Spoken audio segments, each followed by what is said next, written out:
Alright, cool. So today we're checking out a couple animated horror stories. If you've got any ones in particular that you'd like me to react to, leave it down in the description. I'll make sure to check it out and reply to your comment. But without further ado, let's check this out. Night shift It was stories. 2 years ago. I was called in to do the night shift, 10 p.m. to 4 a.m. at 7-Eleven, since somebody called out. The store was located on a busy road in a rather quiet and rural area. During the night shift, you could expect anywhere from 10 to 20 people come in to buy a beer or something else. Hmm. This one particular night, there was this one guy, mid-20s, that came in. Oh, hell no. He started making weird noises, like loud yelling noises. I assumed he had some kind of mental disability. In fact, my brother has a mental disability, so I immediately Could be felt sympathy Tourette's for the guy. something. He walked up to the counter without any items, with his head facing me, but his eyes were looking up at the ceiling. I felt uncomfortable. I honestly didn't know how to deal with it. I tried speaking with him, but he only responded in loud noises. I kept checking if he was with someone The zombie outside, but he was apocalypse. alone. There weren't any cars in the parking lot, so I assumed he walked. He stood there for so long, looking up at the ceiling and making noises, that I tried to get him out by handing him a bag of chips and telling him he can go. I tried finding some kind of number to call for someone to help him. Then, out of nowhere, he finally turned around and walked out of the store. I felt so horrible for the man, but at the same time, I felt a bit creeped out. I'd be relieved. About an hour later, the phone on the counter rang. I picked up to hear the familiar yelling sounds of the man from earlier. It caught me off guard. I didn't know what to think, other than this has to be some kind of prank. I hung up on them and was now becoming paranoid of my surroundings, constantly checking the outside through the windows. Come 4 o'clock, the person working after me came in, finally allowing for me to go home. It wasn't my problem anymore. I got home and threw all my stuff on the table, ready to get to sleep. But my phone rang Oh, within a hell minute no. after entering the Oh, door. hell no. I felt a chill run down my spine. At this time? Why would someone be calling at 4 a.m.? Right. I could only imagine it was bad news. I braced myself and picked up the phone to hear the man again. Bro, I you're being felt sick followed. to my stomach as I listened to the loud noises he made. I struggled to slam the phone to the receiver. All night, I felt like I was being watched, even with all the blinds shut. And I could swear I heard strange noises coming from all over my house. Yeah, you got followed, I buddy. refused to get any sleep until the sun came up. Weeks passed and I had forgotten about the incident, until one day, when going into the basement for the first time in a while, I found that papers had been scattered all over the floor, and when I went into the basement closet, I found writing on the walls. 7-Eleven had been written in Sharpie on the wall, along with the address to the 7-Eleven I worked at and my house address.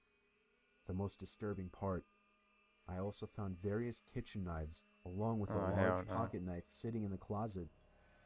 What started out as seemingly just an innocent person turning into something of a prank ultimately turned into something much more horrifying.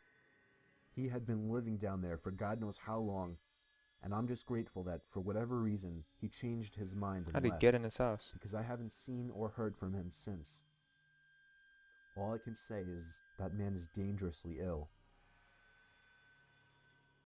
I can only imagine the things people see at gas stations, especially working at night shifts. Hell no. You see someone like that walk in there, yo, forget my responsibilities. I am gone. You see, this is a horror movie. This is where people die. That's creepy though. How did he find his place? How did he get into his house in his basement? This is why you gotta carry protection with you. You never know who you might run into. Alright, cool. We got the next one now. This is Durkin Donuts. Alright. Definitely not a rip-off, but this is also apparently a horror story. Some freaky shit. So let's watch this. Let's check this out. I have no idea what this could be, man. I used to work the graveyard shift at a Dunkin' Donuts. How bad could it be? It's For just a those of Dunkin' you who don't Donuts. know what a Dunkin' Donuts is, it's basically a donut chain that sells coffee, breakfast items, and of course, donuts. I've never actually This tried brings it. me to a little over a month ago when our I location mean, I'm was not in recently America, but selected to be you for know. 24 hours. We got one in the A UK. lot of other establishments would maintain a 24-hour drive-through window, but ours was fully open. I'll be honest, it was interesting to see the I like the new animation types style of on this. customers who would come in during these hours.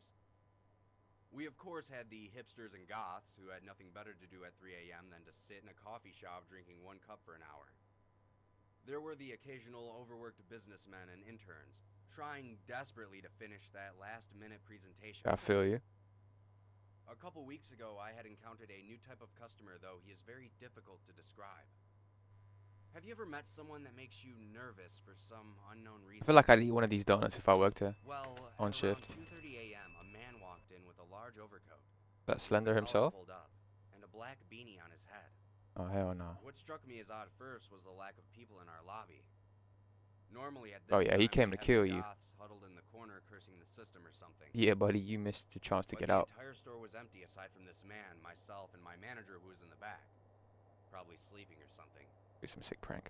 After this person walked in, I thought it had to be a homeless man, Why is his hand stretching? trying to escape the cold and possibly seek out a hot cup of pity. But then I saw his face. Looks like a child, He bro. was somewhat gaunt, but cleanly shaven. His eyes had dark circles around them as if he were tired, but Yo, he seemed quite energized. He then walked up to just the snorted a line before he came in. At that moment, I realized how tall this guy was. Like Kobe tall. Kobe. I asked him what he would like to order. R.I.P. Mamba. He just stared straight ahead as if he were zoning out. I repeated my question a bit louder. He only said one word. Coffee. Me when I wake up. Alright, no, that's for real. He looks freaky, bro. Is he gonna take it? Then leaned down and looked me in the eye and asked me if I was alone.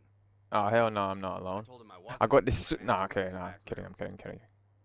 He then pulled out a few crumpled up dollar bills, handed it to me, and then walked back out of the door without taking his coffee with him. Fuck. As soon as he left the building, I See, felt this intense that is your sign to get the fuck. atmosphere lift up from around me. I was at a loss for words, to be honest. I quickly rushed to the back and told my manager about the whole situation, to which he told me to put the man's money aside in case he comes back for it. Hmm. The next night, everything was back to normal. The usual customers sat in their respective seats, sipping their coffee, Right. while I was keeping myself busy and mopping the floor. Oh, hell no. Y'all see that about the behind him? interaction I had last night. Oh, That's when hell I no, happened to bro. look out of our front window. Dude, why is he so, like, slender? He was standing across the street under a streetlight. He was just standing there, staring at me. Bro thinks he's the main character standing Turned under to a see if street my light. manager was behind the counter, and when I looked back, He's tall as shit, though. at that point, I was They're feeding him starting to feel growth hormone? unnerved. My last night working there was the worst by far, Oh, here we go. and also the reason I quit. Yup. I had arrived to work and relieved the people working before me. That's when I received a call from my manager telling me that he had a family emergency and would be a few hours late. Right. I was upset, but there wasn't much I could do, so I just said all right. After 3 uneventful hours of me cleaning the same racks over and over again to keep my mind off things, I glanced out of the window once more. What I saw made my blood turn to Oh, ice. hell no, bro. The man was standing on the other side of the window. Yeah. He Alright. was grinning at me with a sinister smile that caused my Alright. mind to seize up. Yeah. This is that time. Yeah, you have anyone looking at you like this at any given moment. What I'm gonna need you to do is I'm gonna need you to put your hands in your pocket. And I'm gonna need you to pull that weapon out I was talking about earlier that you need to carry it on yourself at all times. Yeah, and you need to switch him. Phone and called But no, on a real, in this scenario, you need to just get the fuck out. Like, what are we doing? Like, forget your job. Like, you need to get out. the police. While my phone was ringing, the man did something strange. Without peeling his eyes, Why is he squatting down like that, bro? Is he trying to grow his quads? he pulled out a cell phone from his pocket. I watched him carefully as he began to type something into the phone without even. Oh, he might just have a crush on you, for real. At that moment, my phone buzzed. Got like notifying a me secret that it was admirer. working. Oh shit, never mind. The message said, "Now you're alone." Hell no! I know you saw the hands at the end right there. I'm not tripping. The message said, "Now you're alone." Oh, hell no. Hell no. Yeah. We can only assume. Rest in peace to Buddy, who, you know, doesn't have an ounce of awareness to get the fuck out in a situation like that. I like the animation style in this one, though. I did like it. I think I prefer the other one a bit more maybe, but I like how cartoonish this is. But anyway, on to the next one. All right, we on to the next one. It's Don't Stop for Gas at Night.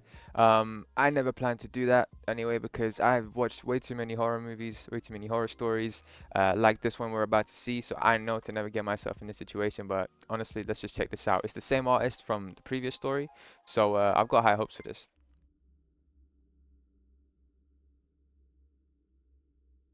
Back in the summer of 2016, I got my first job at 18 years old. I was Okay. excited about the work, but not about the commute. Without traffic, it was a 30-minute drive both ways, and I normally got off work around midnight, and the last thing I wanted to do was drive a half hour to get home. Damn, I feel you. During the first few weeks, I was still getting used to my new routine, and one of the first things my mother told me was to keep an eye on my gas tank, and if I ever needed more, I should leave early and stop on the way, but never on my way back. I understood her concern. I was a petite 18-year-old female, and I looked even younger. All right, no. Okay, that caught me off guard. It's the male's voice saying that he's a petite 18-year-old female is like the last thing you'd expect. Let's get a rewind on that real quick. I understood her concern. I was a petite 18-year-old female, and I looked even younger. But being who I was, I half forgot, half ignored that. Hey, it's 2026. You can be who you want to be. I ain't pointing fingers. And one night on my way home, I realized I legitimately didn't have enough gas in the tank to get me to my exit. I pulled into the first station I could find, not caring about the brand or the cost of the gas. I decided to make it as quick as possible. Damn, it's only pitch put in black. about $10 worth, just to get myself out of there. Seeing those gas prices? Damn.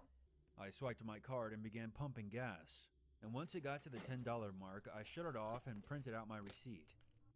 Thinking the worst was behind me, I was about to climb back into my car and book it home. Yeah, you're about to get When jumped. a voice came from the tiny intercom above the pump. "Ma'am, there was a problem with your credit card payment." I paused and glanced at the guy at the counter and felt a chill spiral down my neck. He was one of those tall, gaunt, sketchy-looking What do you mean it's a clerks. problem with the credit He card? was staring right out the I just window got at paid. me, beckoning me to come inside. I stepped back towards the gas pump and pressed the button on the intercom. Oh, hell no, he freaky. "What's wrong with my card? I have a receipt. It went through just fine." Yeah, for real. What you I talking didn't about? try to hide the annoyance in my voice. Get the I switch. didn't like the look of this guy, Calm down. or the way he sounded. "I just need you to come inside, ma'am. No, you Your don't. receipt is incorrect. No, you don't. I'm going to need to run your card in here," No, you don't. he replied. No, you A don't. bit too quickly. Oh, I hell no, glared he at the plotting, guy bro. through the window in frustration. He plotting. There was no way I was going in there. He got the Or switch I on would him. be alone with him. He was staring at me wide-eyed, like some kind of Look at this guy, bro. What are you looking at? creep. I stood my ground, pulled out my phone, and checked my credit card app. I held it up stupidly as if he could see it from there, and I pressed the intercom button again. It went through. I see it on my statement. I'm not coming in. "Ma'am, if you attempt to leave, I'll call the police. Do it. Do it. I challenge you to do it. I have your tag number. Please come inside." Hell no, I bro. then shouted at him from across the parking lot Hell instead no. of pressing the intercom. "Over $10 of gas, you're gonna call the cops? Fuck you. I'm leaving." Yeah, real shit. You I tell walked him. a few steps around my car and gave him the finger. Yeah, yeah, you I tell was him. just about to walk back around my car and climb into the driver's seat when I paused. He was mouthing something to me through the window. I would have ignored it, but he suddenly looked much more desperate than creepy. He kept beckoning me forward. What if he's actually innocent in calling the out something situation? that I couldn't hear through the window. I must have made a weird look, because 5 seconds later he slammed a piece of paper on the window where he had hastily written, "Guy in your car." What the fuck do you mean?